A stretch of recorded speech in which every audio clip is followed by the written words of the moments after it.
અરવિંદ કેજરીવાલ પર હુમલો થયાનો આપનો દાવો. ભાજપ નેતા પ્રવેશ વર્માના સમર્થકોએ હુમલો કર્યાનો આરોપ. સમર્થકો પર ગાડી ચડાવવાનો પ્રયાસ થયાનો પ્રવેશ વર્માનો જવાબ.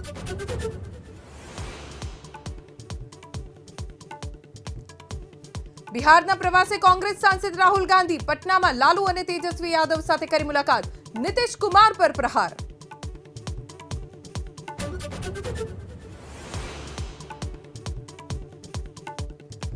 કોલકાતામાં રેપ મર્ડર કેસમાં સંજય રોય દોષિત જાહેર. સિયાલદહ કોર્ટ સોમવારે સજાનું કરશે એલાન.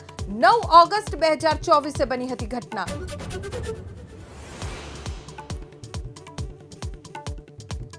અભિનેતા સૈફ અલી ખાન પર હુમલાના કેસમાં એક સંદિગ્ધની છત્તીસગઢ પોલીસે કરી અટકાયત. તો મુંબઈમાં શંકાસ્પદ હુમલાખોરના નવા સીસીટીવી આવ્યા સામે.